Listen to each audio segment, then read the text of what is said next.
Okay. So, hi everyone. So now we are going to discuss lecture number two, which is your Mendelian genetics.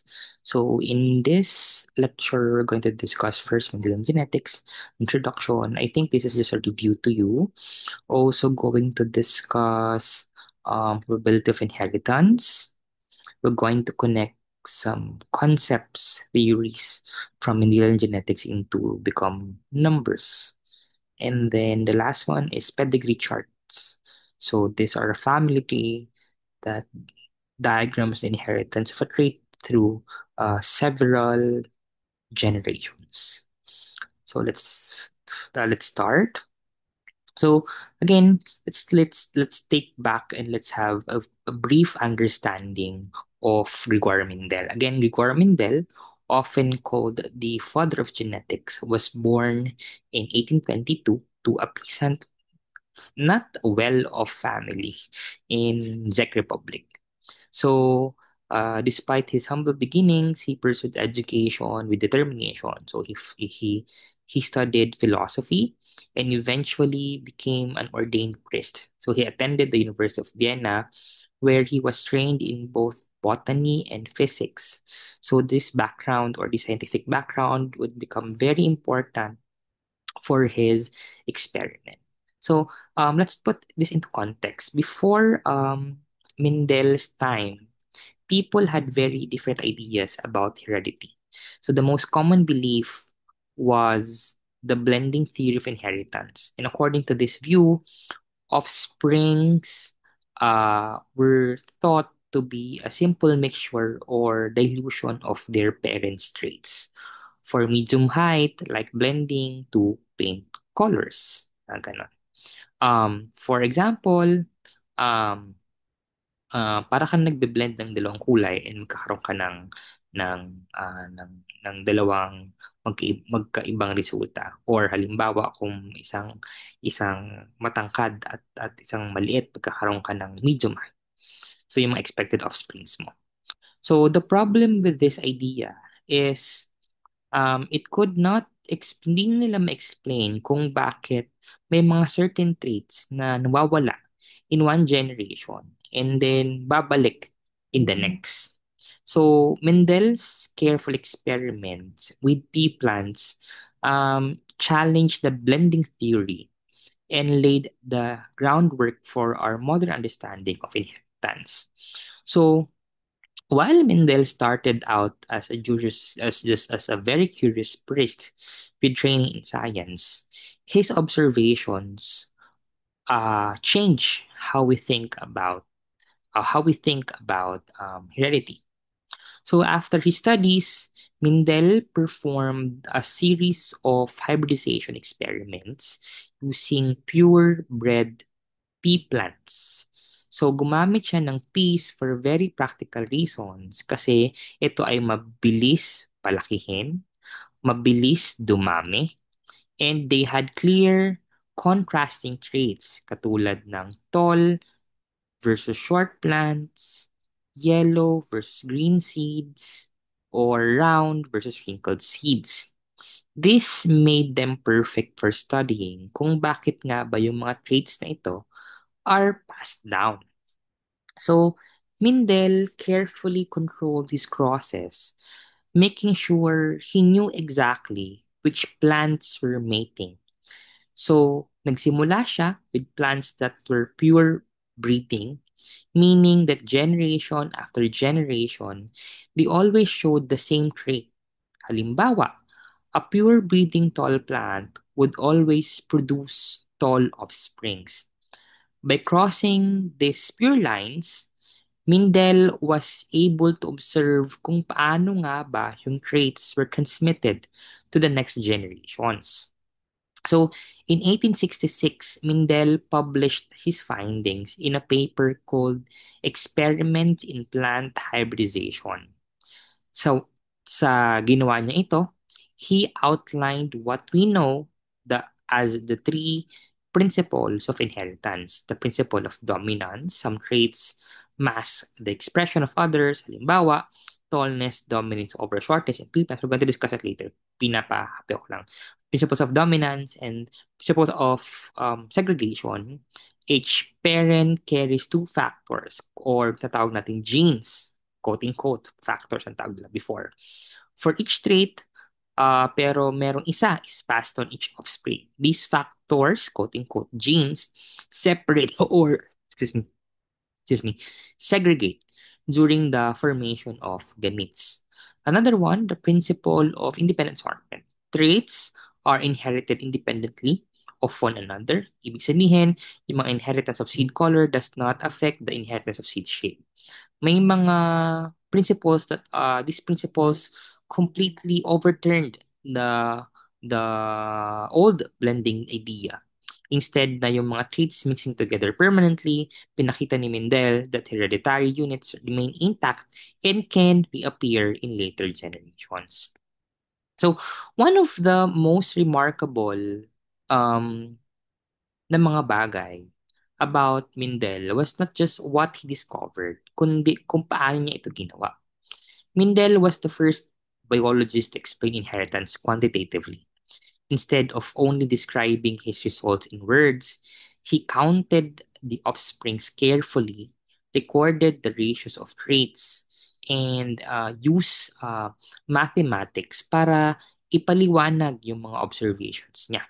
Halimbawa, he noticed na may mga certain traits appeared in predictable ratios katulad ng 3 to 1 in the second generation or 3 to 1 in the second generation.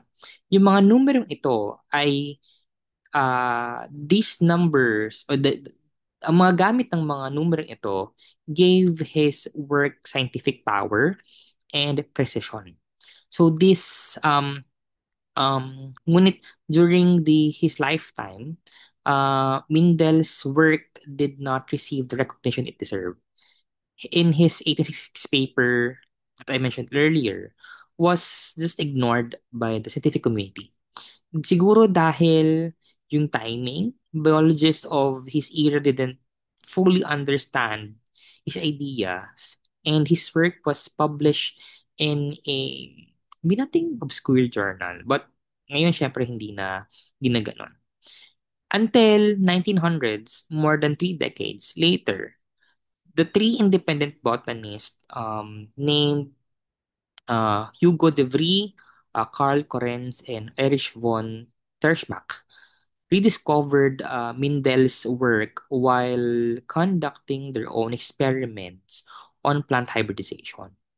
Only then did the scientific world na realize nila that Mendel had uncovered the basis of transmission of hereditary traits. Madaling sabi, Mendel provided the foundation for modern genetics. Yung mga discovery niya, his discoveries explained how traits are passed from one generation to the next, and they remain at the heart of genetics today. So, to test his ideas, so we're moving forward with what he did, kung paano nga ba ito ginawa, at bakit niya ito ginawa, ano yung mga resulta. So, para ma-test yung kanyang idea kung totoo nga ba. Mendel studied 7 traits in pea plants at bawat isa sa traits ito had two contrasting forms which made them easy to observe and categorize. Halimbawa, a plant was either tall or short, there was no in between. So, ano-ano nga ba iyon? Plant height, which is your tall, short, flower possession, along with the stem, which is axial, at the tip, which is terminal. Again, these are the traits that the things that I'm mentioning are the 7 traits Mendel worked with. Okay. Others, pad color, green versus yellow, pod shape. It could be inflated or constricted. Ano pa ba? Seed color, yellow versus green. Seed shape, it can be round or wrinkled. Also, flower color, it can be purple versus white. So by focusing on traits that had just two clear alternatives, he avoided confusion and made the inheritance patterns much easier to work or to track para mas madali. Hindi siya namili ng mga complex traits like, for example, leaf size or mga plant vigor or mga physiology ng halaman. Kasi nga, those would have been harder to measure. Ang importante dito is that these seven traits gave him a consistent way para ma-measure or para ma-test if his predictions are true. Kung halimbawa, when he crossed pure breeding plants with contrasting forms katulad ng round and wrinkled, he could count the results in the offsprings and look for patterns. Kasi kung halimbawa mga leaf size, mahirap yun sukatin. Baka maraming factors ang pwedeng ilaan pa natin doon. For the simple but somehow good experiments, Mendel was able to get or uncover the rules of inheritance that guide us today. So, before we discuss further, let's define some important terms. So these words will keep coming up. So it's very important to understand them clearly. So, halimbawa, you have your phenotype. This refers to the physical expressions of a trait. Daling sabi, what we can actually observe. Halimbawa, if yung pea seed is yellow or green, yun ay kita natin, yung color nila, which is your phenotype. In halimbawa, sa humans, you have your eye color, hair type, dimples, are examples of your phenotypes, the visible ones. Okay? Gene is a unit of heredity. Before ang tawag nila dito ay factors. Today, we know that gene is actually a section of DNA that encodes a protein, which in turn influences a trait.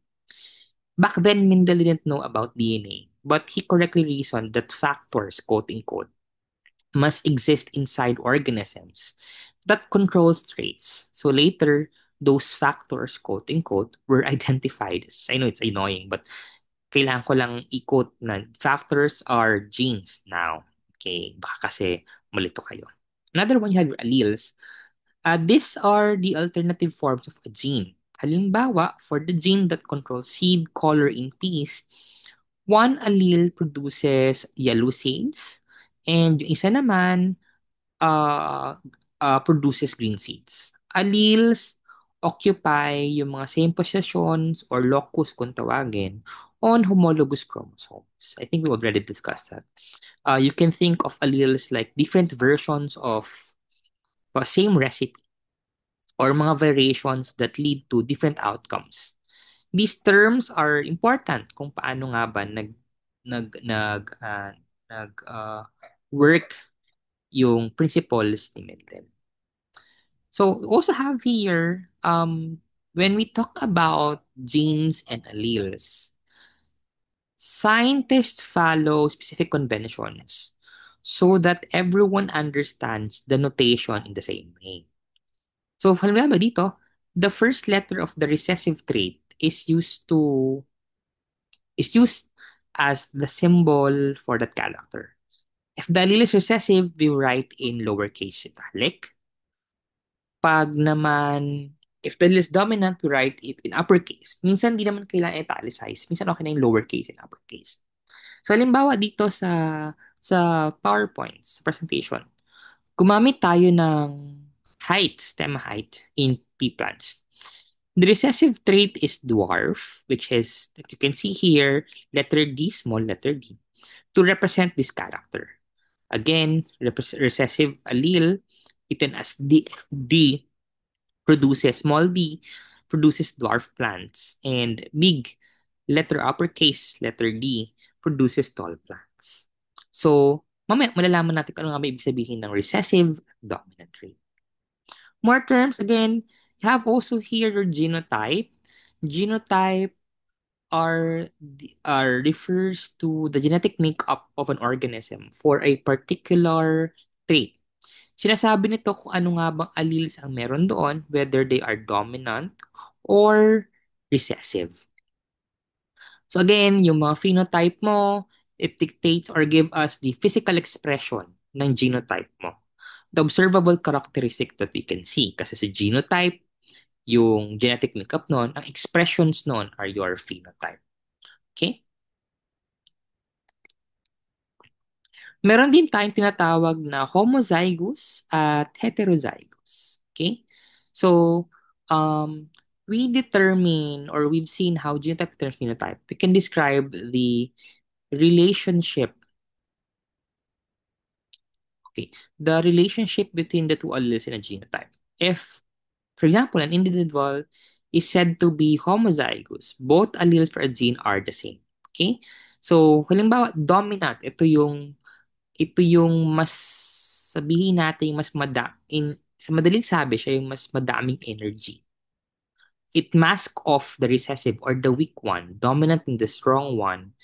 The recessives are the weak ones. Okay? Sabi natin homozygous dominant, both of their alleles said to be somehow the same. Homozygous dominant, for example, gagamit tayo ulit ng stem height, dominant tall, homozygous dominant tall, both of the representation letters are uppercase, letter D.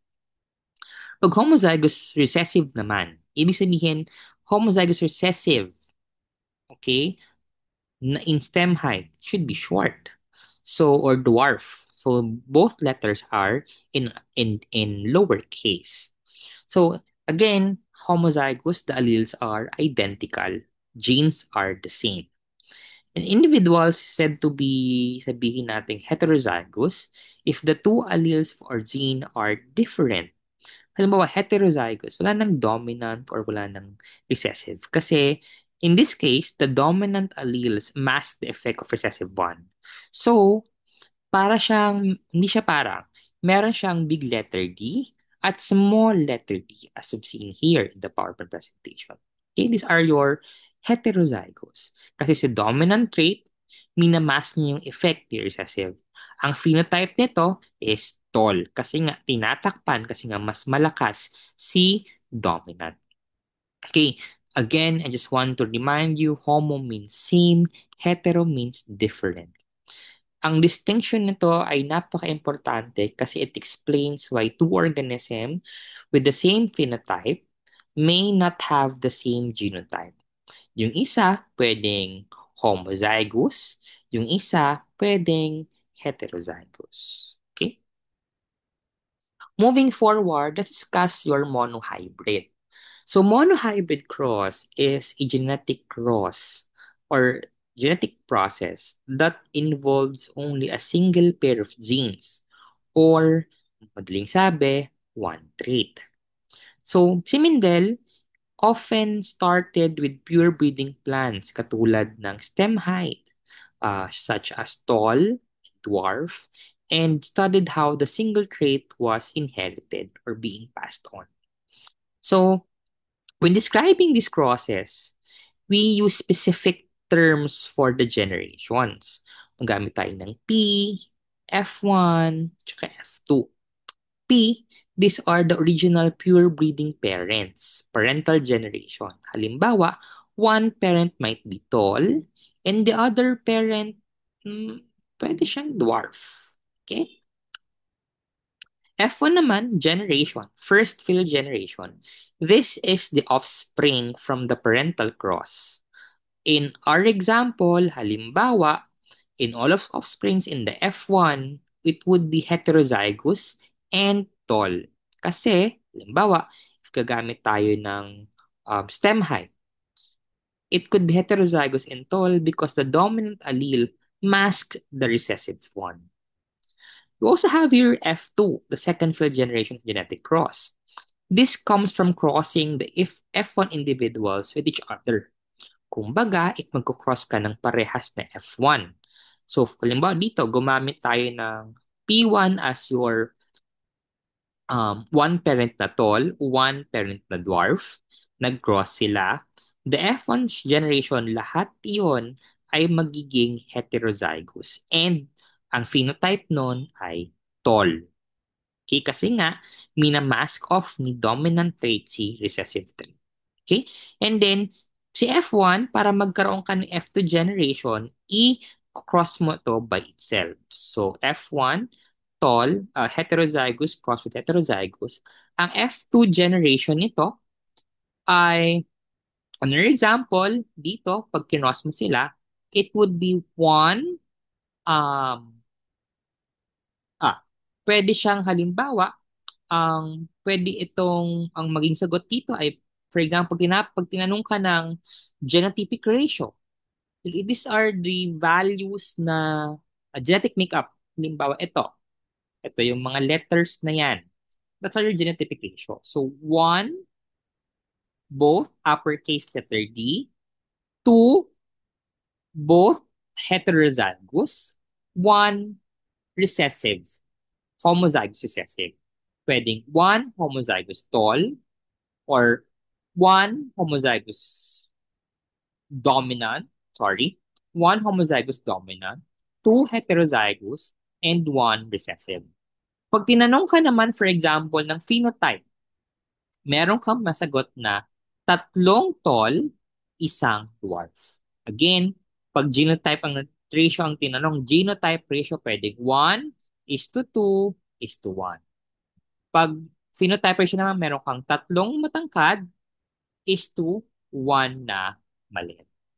So, the phenotype ratio here, the classic number is 3:1 in the F2 generation. And one of Mendel's most important observation. Kasi pinapakita dito, the traits are not blended, but instead, it follow predictable patterns of inheritance.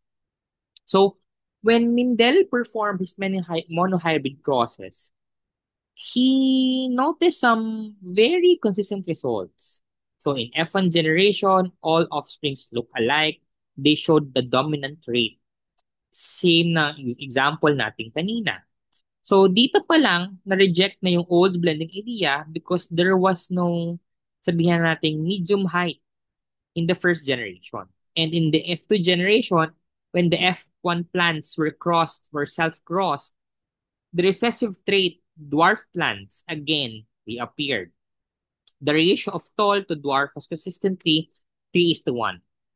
From this results, Mendel reasoned that the hereditary factors, genes, do not blend together but remain intact across generations. At bawat parent contributes of one allele, and these alleles separate or segregate during gamete formation.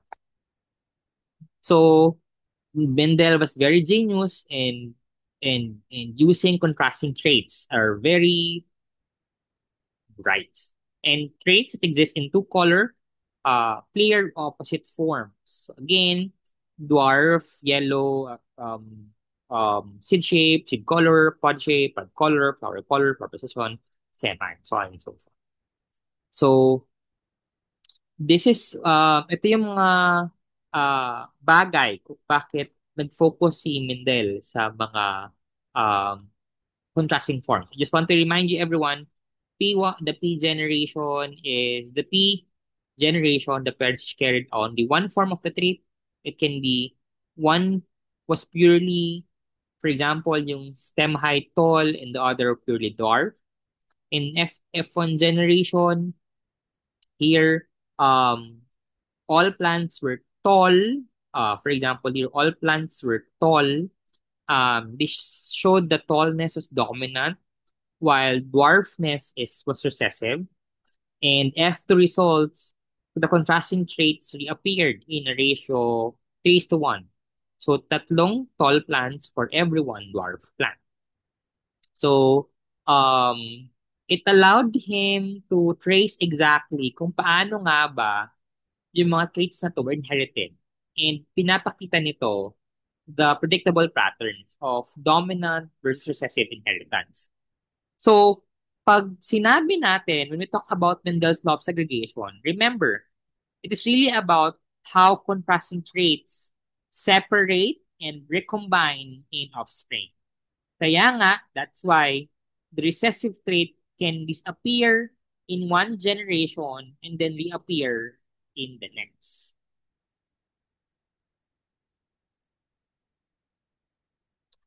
So, when Mendel proposed genetic characters uh, are controlled by unit factors, these unit factors always exist in pairs within individual organisms.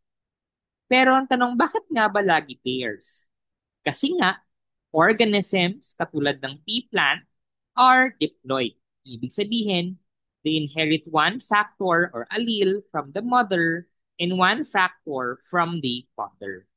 And these two alleles together determine kung paano nga ba yung trait ay na-express. So balikan natin stem height uli ni Mendel's peas. Ang bawat plant can receive one allele for tallness and isang allele naman for dwarfness. And ito, nagbibigay sa atin ng tatlong possible combinations. Again, pwede ka mag-homozygous plant dominant or plant is tall. Heterozygous, ibig sabihin plant is tall kasi nga the dominant master recessive. And homozygous recessive, the plant is dwarf. So, even though the phenotype, what we see, might be the same, for example, dalawang plant na mataas, and the genotype, the allele combination could be different, homozygous versus heterozygous. But it's still the same. This concept is what allowed Mendel to explain why traits don't simply blend together and why recessive traits can hide in one generation and reappear the next. Mendel also discovered that when two unlikely factors or alleles are present for a single trait, they do not contribute equally. Pero, instead, one allele can mask the expression of the other. The allele that is expressed in F1 generation is called the dominant allele. And the allele whose effect is hidden in the F1 is called the recessive allele. So, again, going back to the plant height, when Mendel's crossed pure tall plants with pure dwarf plants, all F1 offspring were tall. This told him that all allele for tallness is dominant, while the allele for dwarfness is recessive. So even though every F1 plant carried the dwarf allele, the dwarf trait was not visible because it was masked by the dominant tall allele. So itong principle na to explains why certain traits seem to disappear in the first generation, but then reappear in the F2 generation. The recessive trait is still there, just hidden, until two recessive alleles come together. In short, madaling sabi, dominant alleles show, recessive alleles hide, but they are never lost. Okay? Another principle is the idea of segregation. This principle explains kung paano nga ba nagbe-behave yung alleles mo during the formation of alleles, during the formation of gametes, such as pollen and eggs. So, during gamete formation, the paired unit factors, alleles, separately randomly. Ibig sabihin, ang bawat gamete receives only one allele from the pair and bawat allele has an equal chance of ending up in a gamete. So, balikan ulit natin stem height. If an individual has two like unit factors, for example, uppercase letter D, and then all its gametes will receive the uppercase allele, so in this case, every gamete carries tallness. If an individual has two unlikely factors, for example, heterozygous sila, then yung kalahati nun will receive uppercase D or dominant, and the other half will receive as lowercase d or the recessive. Ibig sabihin, meron kang 50% chance na 50% chance na dala-dala mo yung tallness at 50% chance of carrying dwarfness. At molecular level or fertilization, when gametes from two parents unite, the offspring inherit one allele from each parent. So restoring the pair. Pinapaliwanag nito kung bakit we see predictable ratios of traits in the next generation. So again, meron kang 3 tall, 1 dwarf in the F2 of a monohybrid cross. So, segregation, make sure na hereditary factors remain intact and do not blend and guarantees the traits can reappear after being hidden.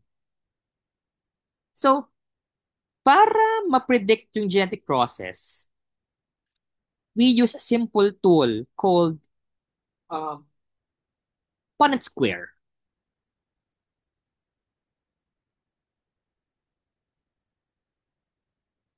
Sorry. This method helps us um, sorry, organize all possible combination of gametes from each parent and see how the potential offspring. So, paano nga ba ito nag-work?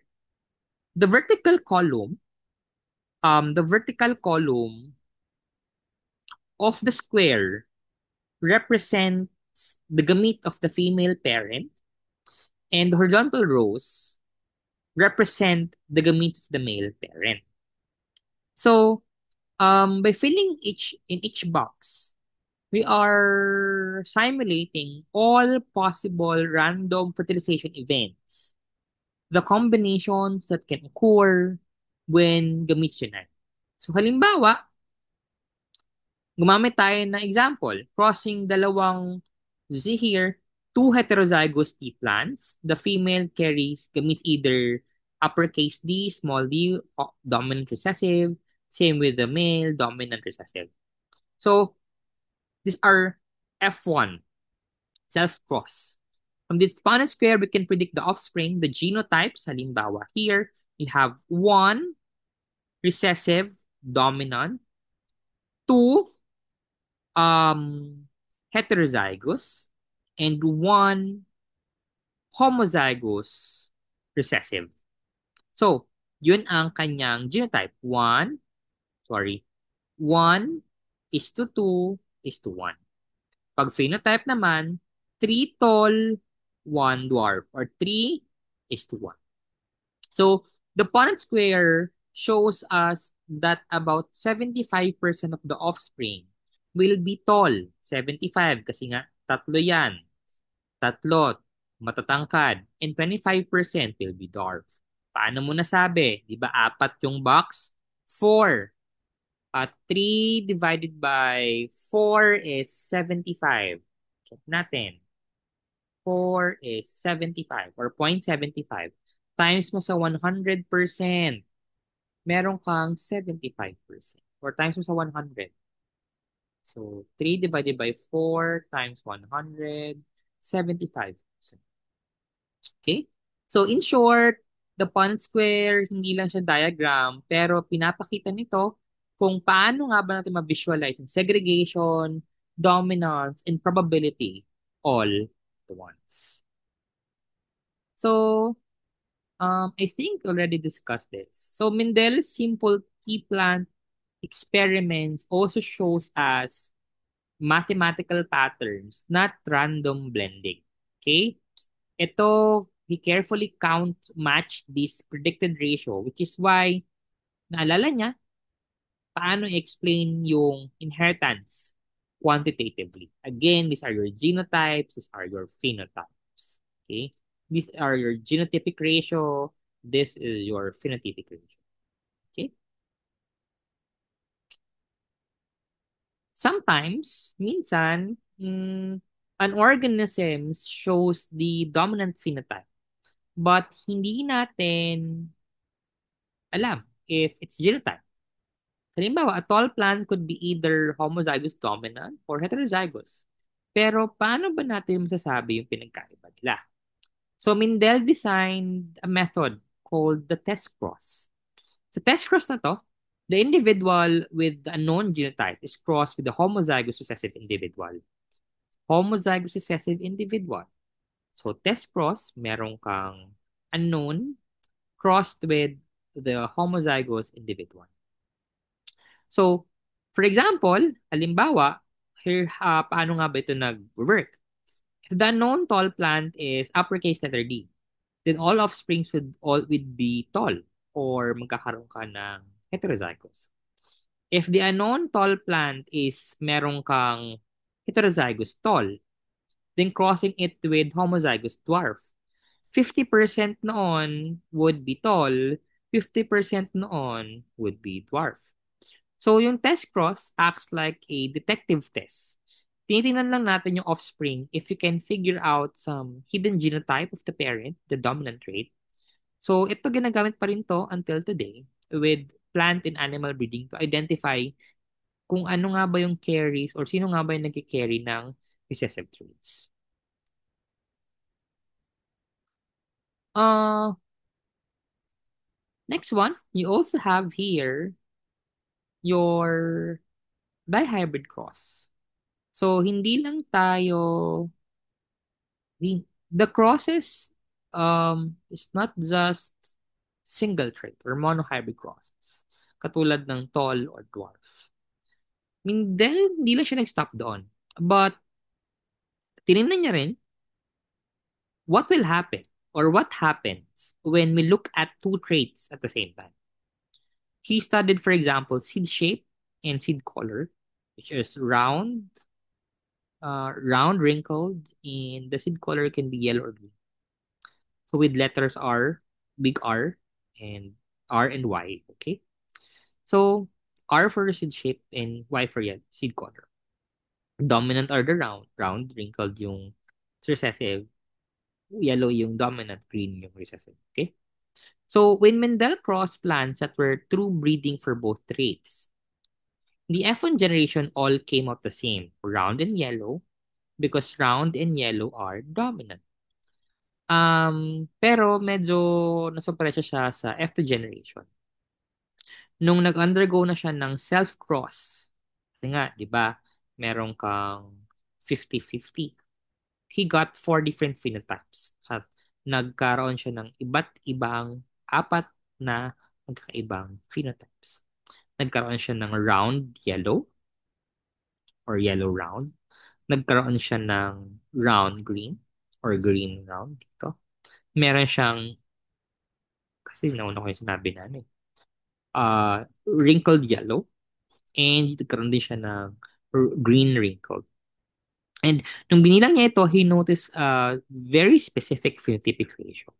Nagkaroon siya ng 9:3, is to 3, is to 1. Okay? Itong resultang ito showed a brand new thing. So the inheritance of one trait, seed shape, was independent of the inheritance of another trait, which is the seed color. So this discovery led him to another postulate, which is your principle of independent assortment.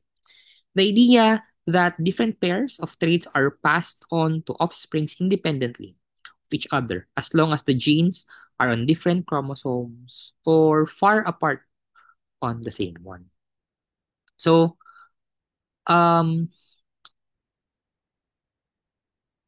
when Mendel did the hybrid cross, he noticed that the two traits behave as they were inherited separately. Katulad sinabi ko kanina. So, para imagine mo nagkaroon ka ng two separate monohybrid crosses. If we look at each trait individually, all offsprings are yellow for seed color, all offsprings are round for seed shape. But the probability of getting yellow or green seeds is independent of the probability of getting round or wrinkled seeds.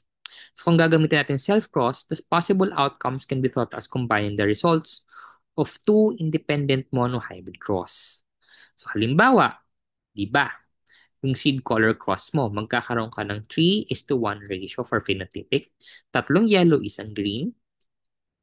And then seed shape, magkakaroon ka ng 3:1, tatlong round, isang green. Okay, combine natin to, these two probability patterns. Magkakaroon ka ng 9, 3:3:1 ratio in the F. So dito, he believed that during this first postulate, um, during gamete formation, genes for different traits assort independently of one another, provided they are not linked on the same chromosomes.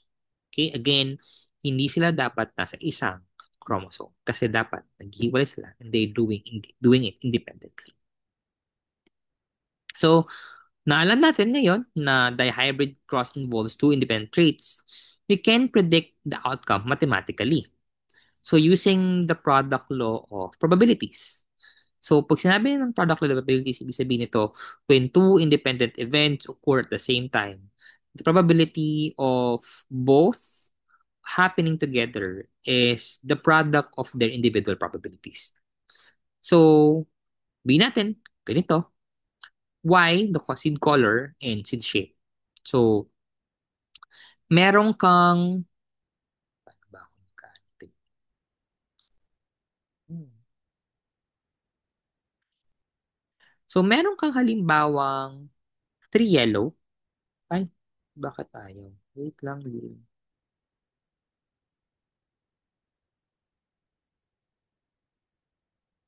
Lang nga lang.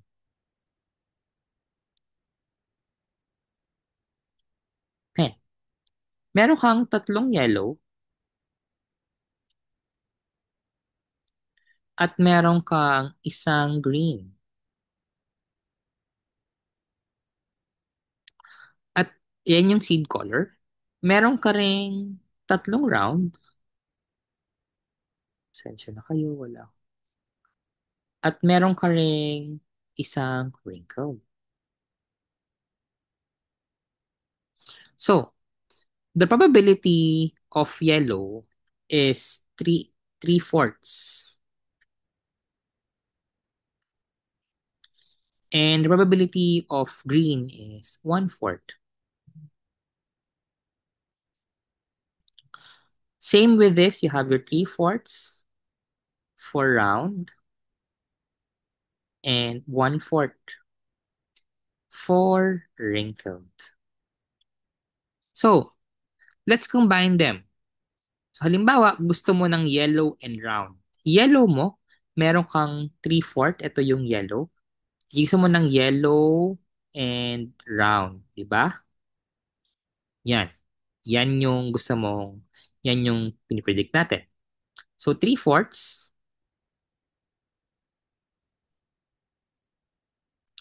multiplied, multiply yan ha, to three-fourths. Hirap naman. Magkakaroon ka ng 9, 16. Gusto mo ng yellow wrinkled. Yellow wrinkled. So, yellow, three-fourths, multiplied to wrinkle, which is one-fourth, magkakaroon ka ng 3, 16. Another one, gusto mo ng green and round. Green multiplied to round, three-fourths, magkakaroon ulit ka lang 3, 16. So again, green, one-fourth, and wrinkled, another one-fourth, magkakaroon ka ng 1 over 16.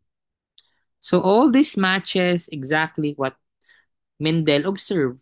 The phenotypic ratio is 9 is to 3 is to 1. So instead of drawing the entire box or the Punnett scale, we can quickly predict the results just by multiplying probabilities. Kung again, following the rules na meron kang P1, F1, and F2 generations. Pero pwede ka rin naman kahit hindi same. Predict mo rin naman. So you can also create you can if you want to calculate the probabilities, for example, for the F2 phenotypes, you have your yellow wrinkled, green round, green wrinkled. Malalaman mo. Okay. So now, again, going back. Again, the principle of independent assortment, again, it states during gamete formation, segregating pairs of unit factors or genes assort independently of one another. Ano ibig sabihin nito? Ang bawat pair of alleles separates during meiosis, like what we saw with monohybrid crosses. But when we look at two different traits at the same time, the way one pair of alleles separate does not affect how the other pair separates. Halimbawa, whether a gamete gets a yellow or a green allele has nothing to do with whether it also gets a round or wrinkled allele. Ang resulta na to, gametes can form in all possible combinations. So, kaya nga dun sa sa dihybrid cross niya, it produced 9:3:1. These traits for seed colony seed shape were passed on independently.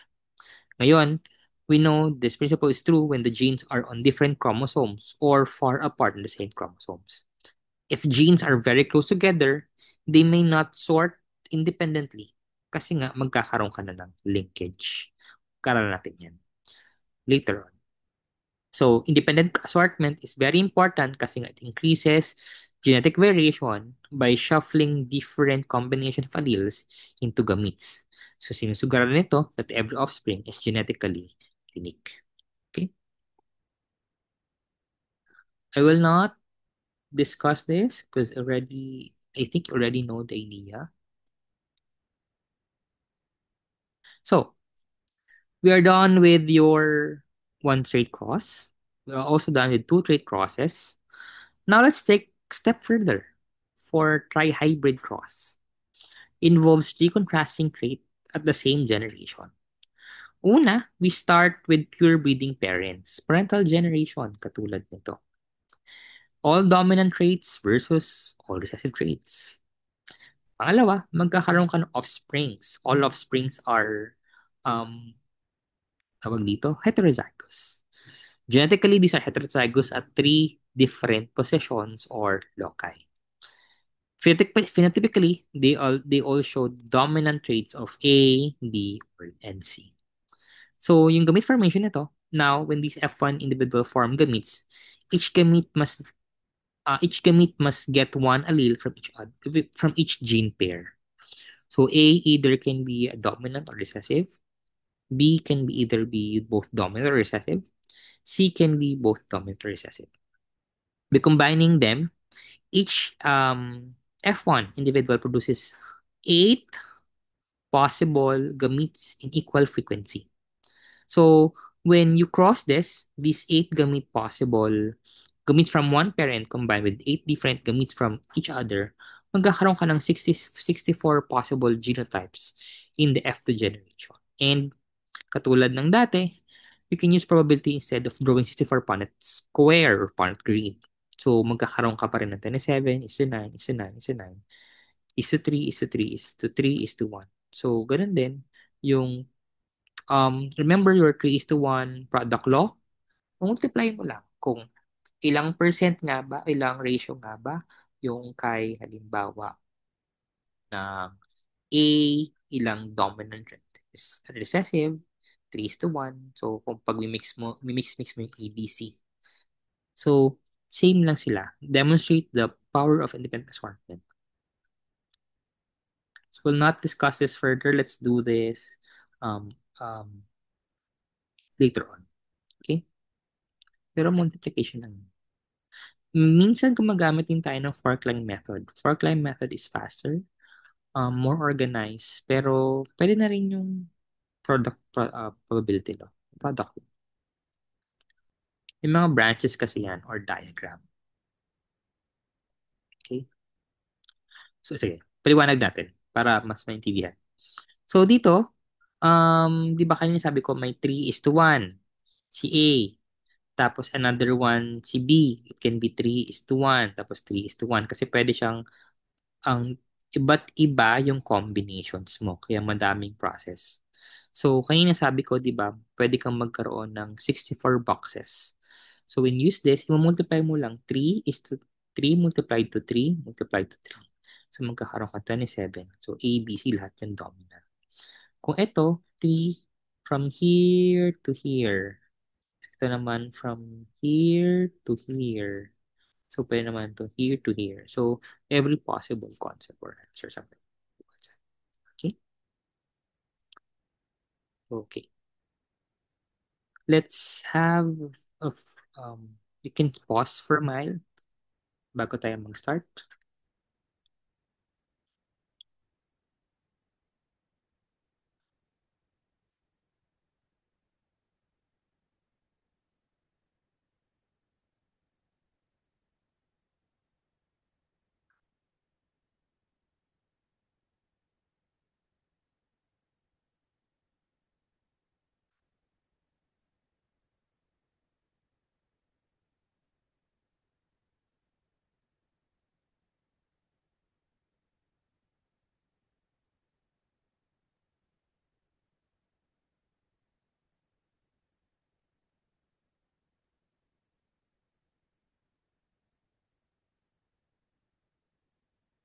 Okay. Let's start your lecture 2.2, which is probability of inheritance. So, going back with what Mindel did. So one of the reasons Mindel succeeded where others failed, kasi nga because of strong background in mathematics.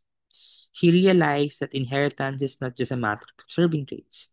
It follows the rules of probability, the same rules we use when we flipping coins, rolling dice, or drawing cards.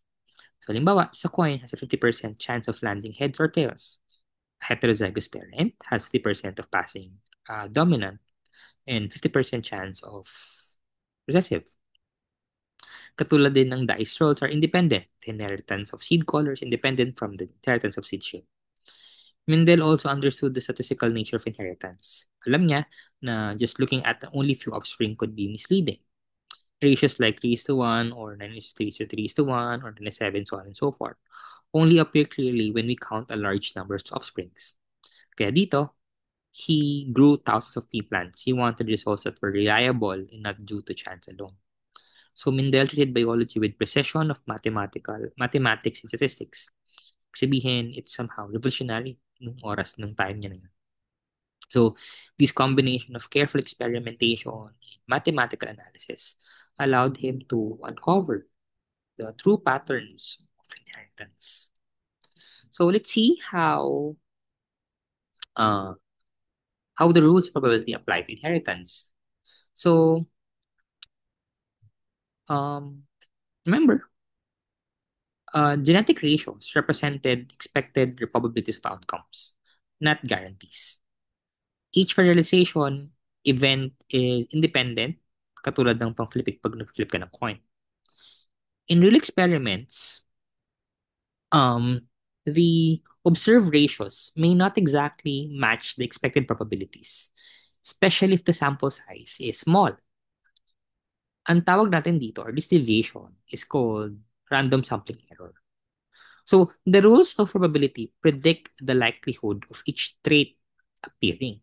Pero, kung saan lamang meron kang limited number of offsprings that are observed, chance alone may cause results to differ from the expected ratios. The larger the sample size, the closer the observed outcomes come to the predicted probabilities, reducing sample error. So, first, remember that probability is measured on a scale from 0 to 1. Probability of 1 means the event is certain to occur. Probability of 0 means the event is impossible. So, if two heterozygous plants are crossed, the probability of an offspring being tall is 3 to 4 or 3/4, while the probability of being dwarf is 1/4. So, these ratios are not guarantees, they are probabilities that apply to each fertilization event. So, the more offsprings you observe, the closer the actual results come to these predicted ratios. So now remember the product law of probability. What happens when we consider two traits at once? Tandaan natin, the product law states that the probability of two or more independent events occur together is equal to the product of their individual probabilities. Ibig sabihin po sabi ng independent, the outcome of one event does not influence the other. For example, yung mga dihybrid cross natin. Kaya nga, the product law gives us a shortcut. Instead of drawing huge Punnett squares, we can simply multi-probabilities when dealing with independent traits. Um,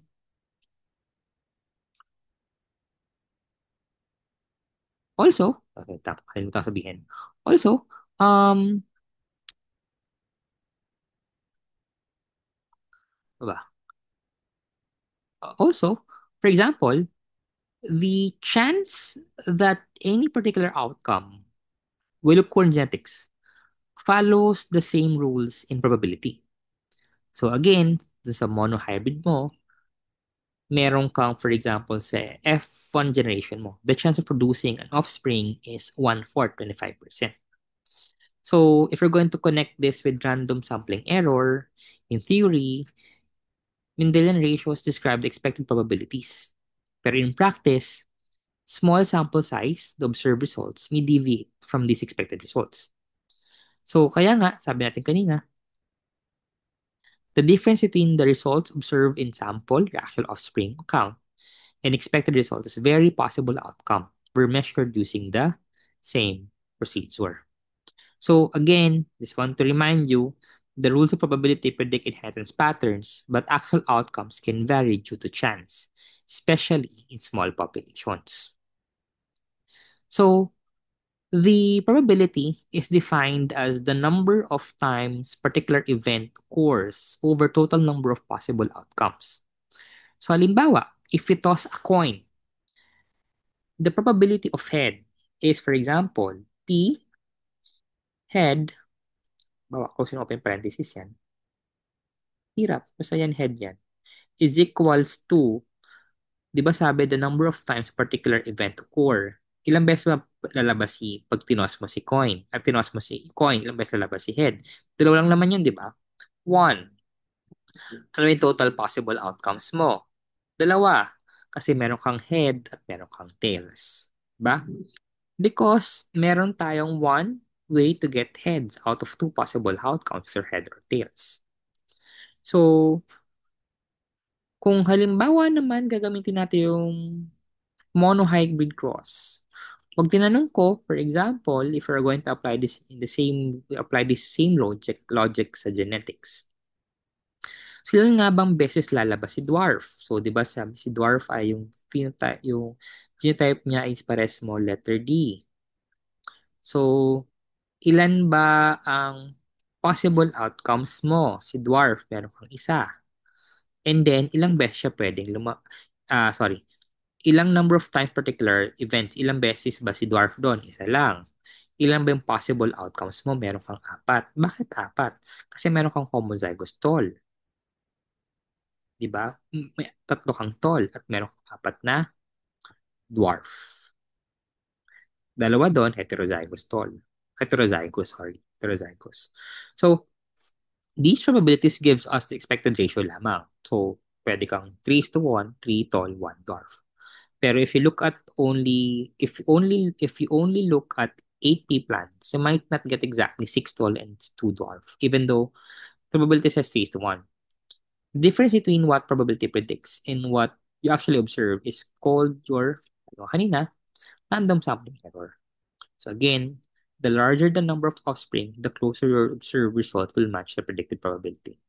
Katulad ng tossing ng coin mo, many times makes the results approach 50% heads and 50% tails. So, nakita na natin kanina that probability predicts what we expect to happen in inheritance. Also learned that because of random sampling error, the observed results may not perfectly match the expected values. So, tanongin natin, are the differences we see just due to chance, or are they large enough to suggest something else is happening, or like experimental error or genetic factor? So para malaman ito, gumagamit tayo ng statistical tool or statistical test. So we use this if the observed value for a set data are like or significantly different from expected values. The most common one in genetics is the chi-square test. So Your your chi-square is a non-parametric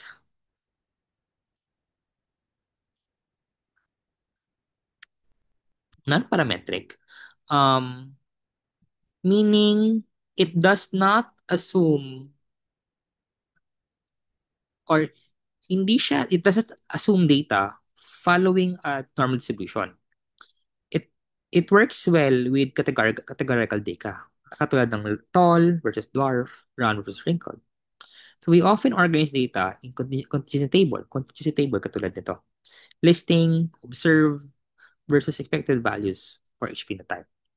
So dito sa chi-square, um, laging tandaan, kung gagamitin natin yung mga assumptions, so basic assumptions natin sa monohybrid at dihybrid, each allele is either dominant or recessive, segregation of alleles occurs without interference, independent assortment happens between gene pairs, fertilization is random, but the last two process like the assortment and fertilization are influenced by chance events.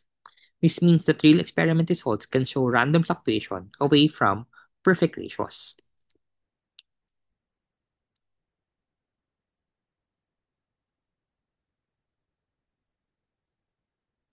Hmm,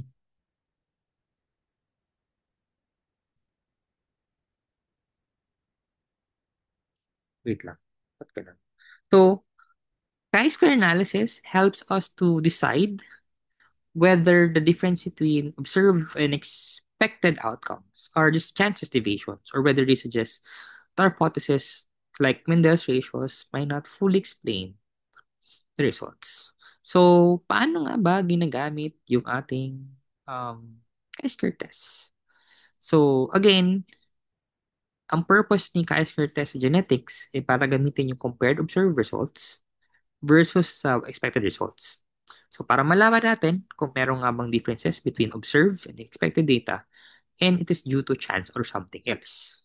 Or pwede leakage or non-Mendelian inheritance. Wait, kaya mag-move. Oo. Okay. Yan. So, again, may mga components tayo. I just want to emphasize that these are your contingency table and we have what we call your chi-square table. Okay? So, ito yung chi-square table na ginagamit natin. I just want, again, to emphasize that chi-square test is used to compare observed results, what you actually got from an experiment, like number of phenotypes, with expected results, what Mendelian ratios predict. So, it helps you decide whether kung meron nga bang pinagkaiba sa observed and expected value, and ito ay dahil sa chances or dahil meron pang iba na nangyayari. And meron ka ditong components of a chi-square table. Ito yung chi-square table mo. So, meron ka ditong parameters. These are your phenotype or pwede din tayong gumamit ng genotype dyan. You have here your observed or expected deviation, square deviation, and your square deviation over expected value para makuha mo yung chi-square value. Okay? Una, you have your parameters. These are the phenotypic, ito yun, or genotypic categories you are comparing. So the possible outcomes of a cross. So these classes are types of offspring you are analyzing. So pwede kang maglagay dyan ng tall, dwarf, for a phenotype. Pwede rin siyang halimbawa dominant and recessive phenotypes. So for example, dominant phenotype, pwede kang parehas na big uppercase A, or pwede kang recessive phenotype, pwede kang parehas na lowercase a. Pwede ganun. Pag dihybrid meron ka din, pwede din. Hindi lang yan pwedeng hindi lang yan apat. Hindi lang siya dalawa. Pwede ba siya maging apat na parameters? Okay? So, you also have your observe. These are the actual numbers you got from your experiment or data. So, observed values come from counting real results. Okay? Real numbers, real na real. Expected naman, these are theoretical numbers. Expect on, for example, these are your ratio. So, halimbawa, meron kang total na 400. Ito lagi yung 400 data. So, dito, ang result natin, sabihin natin, ang gumamit tayo ng monohybrid ratio na 3:1. Yun ang in-expect natin na outcome ng data natin. So, tatlong tall, isang dwarf.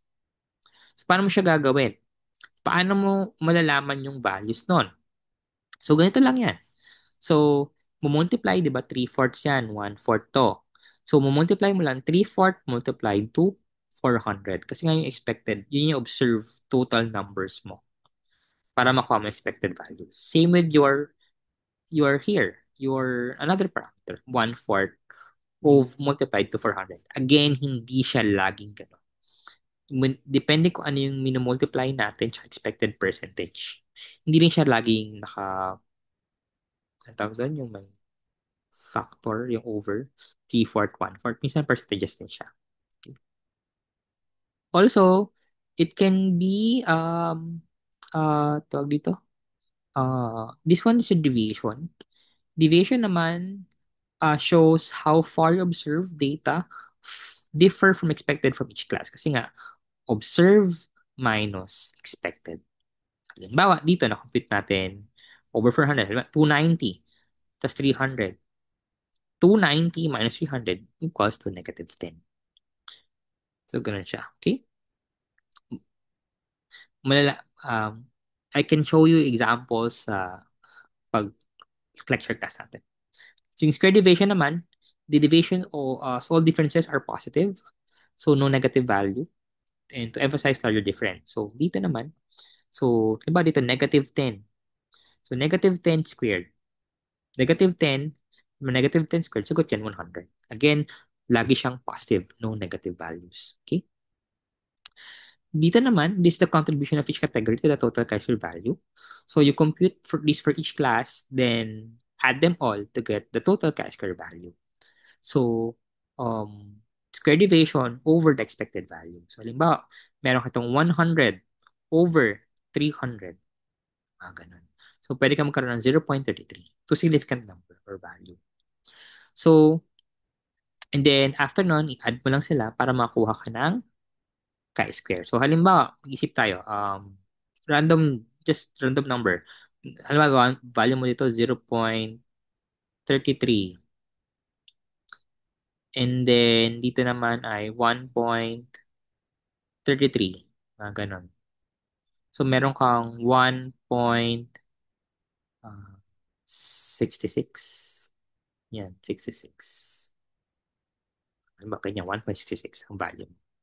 So, paano mo na malalaman, after mo i-calculate yung chi-square value mo, paano mo malalaman, o yung ayun nga, yung chi-square value mo, paano mo nalalaman yung mga bagay-bagay? So, after using the chi-square value to find the p-value in the table, una, kailangan mo munang malaman yung DF. So, DF is categories, minus 1. So, kung meron kang dalawang parameters, 2 minus 1. So, your DF is 1. So, balik ka dun sa continuous table mo. 1, ito. And then, ito, di ba? 1. Kasi nga, yun ang DF value mo. And after nun, hanapin mo. So, after mong malaman yung DF value mo, um, pwede mo nang malaman yung probability value, your P value in the chi-square table or continuity table. So, dito, kung meron kang 1.66, so dito magfo-fall siya. Okay? So, your x squared can be here. Okay? So, dalawang yan. Pwede mo rin i-average. Okay? So, normally, we average those numbers. Pero pwede namang sabihin mo na the significant value can be, the p-value is between um, 0.1 to 0.9 to 0.1. So, i-interpret mo rin. So, for example, if p-value, bawa, if p-value is greater than 0.05, we fail to reject the null hypothesis, and the difference is likely to due to chance. And if p-value is large, we reject the null hypothesis. The difference is too large to explain by chance.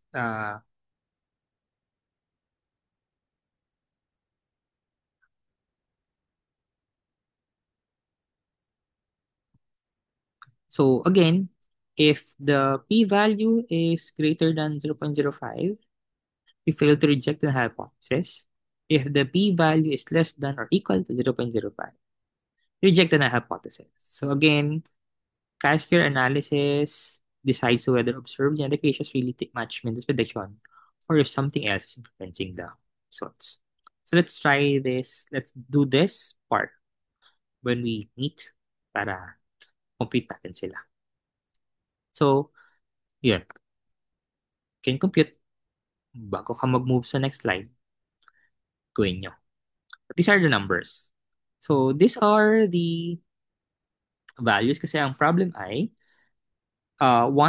coin toss data. Heads will be on top of 50% of the time. Toss your coin 100 times. So, sabi ito, 100 times may toss your coin. So, the total observed value must be 100. Okay?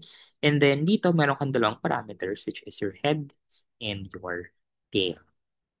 And then, sabi dito, nung nag-toss ka ng coin, meron kang 53 times nakuha mo yung head, 47 times nakuha mo yung tail.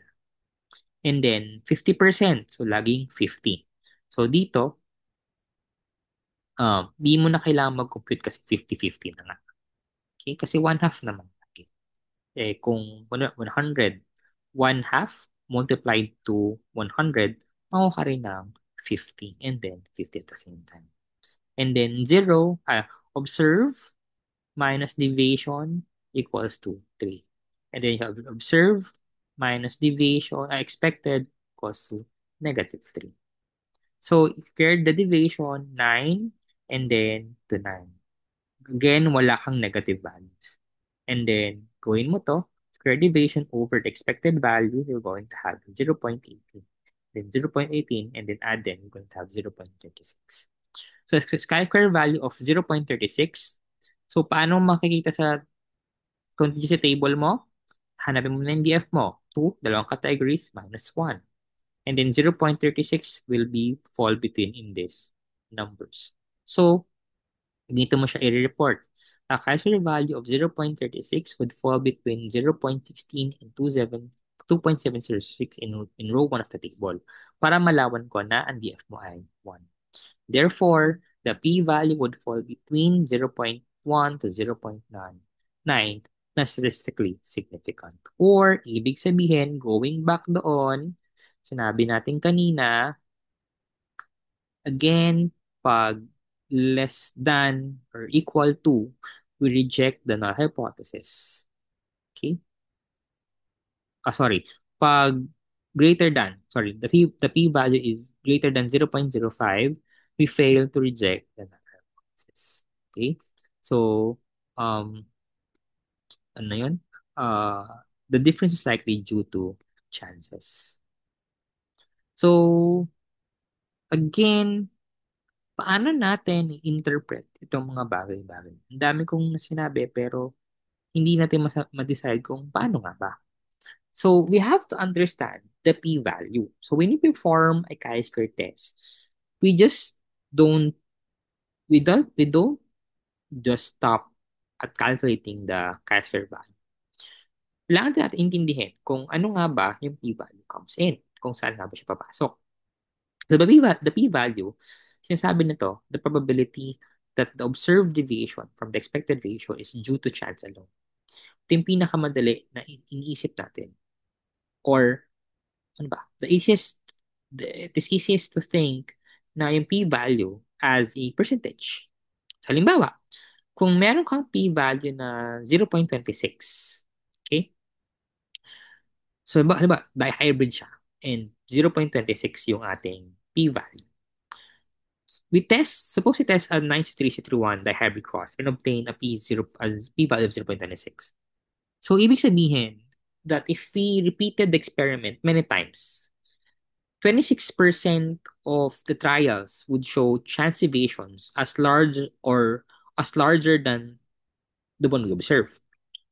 So 74% of the trial would show smaller deviations than we observed. So, the null hypothesis is never absolutely prove or disprove. Or, gumamit lang ito ng threshold, usually 0.05, as our decision standard. Pero, paano ba natin or how do we decide? Again, if P value is less than 0.05, the observed deviation is so unlikely, less than 5% chance of happening by random error alone. Ibig sabihin, we reject the null hypothesis. Again, this means something other than chance. Meron sigurong flawed assumptions or other factor na pwedeng mag-explain ito or may explain the results. Meaning, the probability that deviation is due to chance is less than 5%. The difference between observed and expected is statistically significant. Therefore, reject the null hypothesis. Another one, if the P is greater than or equal to 0.05, the observed deviation is reasonably likely to occur by chance or 5% or more of the time. Therefore, we fail to reject the hypothesis. Ibig sabihin, the results are consistent with predictions and deviations can be attributed to chance. Ibig sabihin again, the probability deviation is due to chance is 5% or more. Pwede nating sabihin, the difference is not statistically significant. Fail to reject the hypothesis. All the results can be attributed to chances. Balik tayo dito ha. If the p-value, wala. If the p-value, tama lang, sige na, tama lang.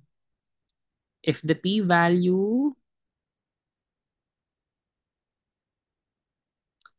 if the p-value is less than 0.05, reject the hypothesis. Significant. If the p-value is greater than or equal to 0.05, not significant, fail to reject the hypothesis.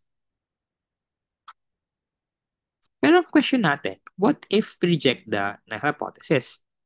If p-value is less than and we reject the hypothesis, hindi ibig sabihin that the ratios are wrong. Ibig sabihin lang nito, we may need to question the assumptions behind the hypothesis.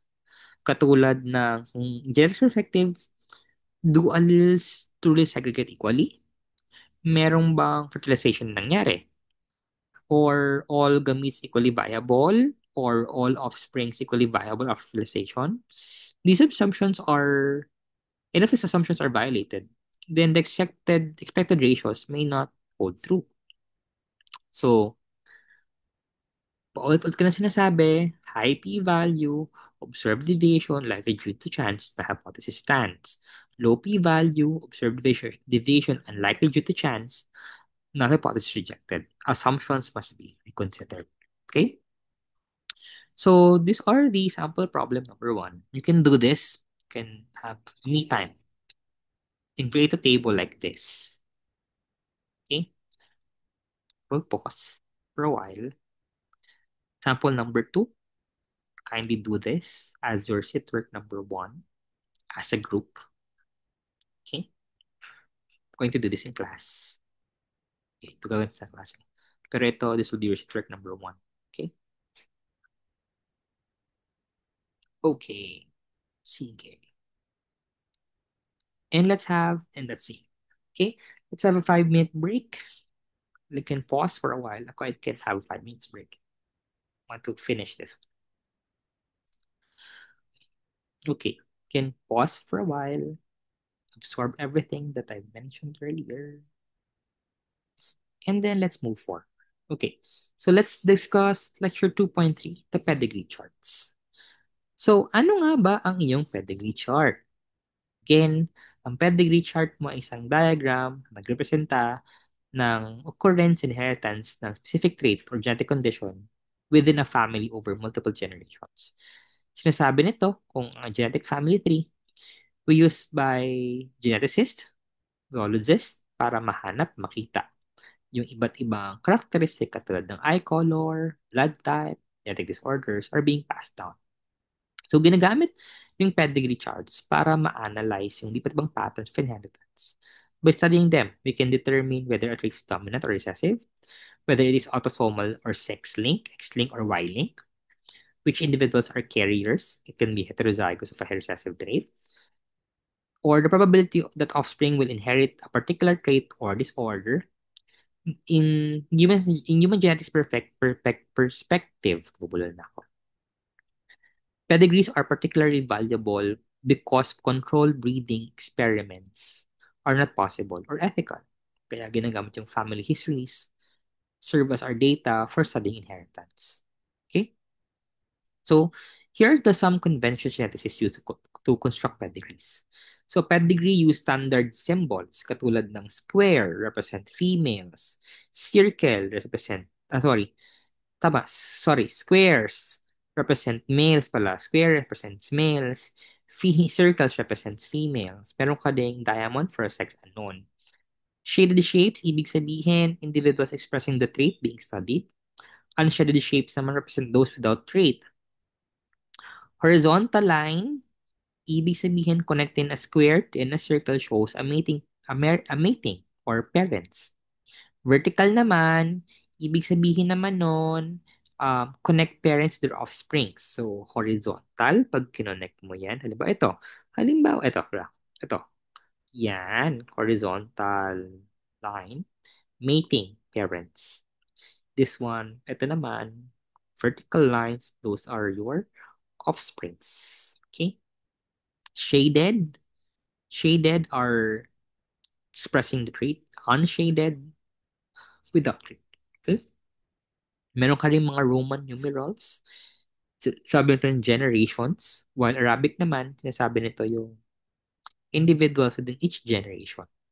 Okay? So these are the um, other conventions. So we also analyze pedigree. So pedigree analysis of a family tree determine how particular trait or genetic disorder is inherited. So again, in-identify nito whether the trait is autosomal or sex-linked, and whether it is a dominant or recessive. So when analyzing a pedigree, we ask some questions. Katulad ng, does the trait appear in every generation? If yes, it's likely dominant. If it's skipped generation, it's likely recessive. Or is the trait more common in one sex? Kung yes, it might be sex-linked. Pwede ding, do unaffected parents produce more affected offsprings? If this often suggests, this question often suggests a recessive trait. So we can infer the genotypes of family members and predict inheritance patterns in future generations. So the first one is your autosomal recessive trait. Dito, it only appears when an individual has two copies of the recessive allele or homozygous recessive. If an individual has one dominant and one recessive allele, heterozygous, they are a carrier but typically show no symptoms. So dito, it says trait may skip generations because carriers do not express the trait. Pwede siyang mag-skip. Affected individuals are usually born to unaffected parents. Males and females are equally affected since the gene is on an autosome or non-sex chromosomes. Also, if both parents are carriers, about 25% of the offspring will be affected. In breeding naman, ibig sabihin consanguinity, mas mag-increase yung likelihood ng autosomal recessive disorders. Ang mga halimbawa nito ay mga cystic fibrosis, um, sickle cell anemia, albinism. Yun. You also have the autosomal dominant trait. Dito naman, expressed when an individual has at least one dominant allele. That means even heterozygous individuals will show the trait. One dominant, one recessive allele. So, walang skipping. Traits appears in every generation. No skipping. Again. Affected individuals usually have at least one affected parent. Hindi katulad siya ng isa, may affected, may unaffected. Males and females are equally likely to be affected. Unaffected individuals do not pass on the trait. Two affected parents can have unaffected children if both are heterozygous. Examples ito ay Huntington's diseases, Marfan syndrome, polydactyly, ano ba? If you're familiar with achondroplasia, yun yung mga example of autosomal dominant trait. These are the examples, can be recessive or dominant.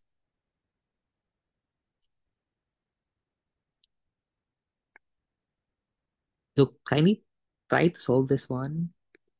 Let's move on. Again, you also have your X-linked genes. X-linked traits are controlled by genes located in the X chromosome. Because males have only one chromosome and females have two XX. Inheritance patterns differ between sexes. So this X-linked genes more common in males because they have only one X chromosomes. Affected males inherit the alleles from their carrier mothers. Fathers cannot pass the trait to their sons. Sons get the Y chromosome from their father. Carrier females, heterozygous, may pass the allele to 50% of their sons, pwede yun, and it can be affected, and 50% of their daughters, which are your carriers. Ang pwede dito ay your hemophilia, red-green color blindness, your mga muscular dystrophy, so on and so forth. And these are the problems of also try this, but not required. Okay. So that's the end of our lecture number 2. Kindly watch this and you can ask questions when we have our lecture discussion. Okay, going to give you a few minutes to ask. And what are your thoughts? But we're going to practice, we're going to do practice tests in probability and genetics and have some pedigree analysis as well. Okay, thank you so much everyone. Maraming salamat.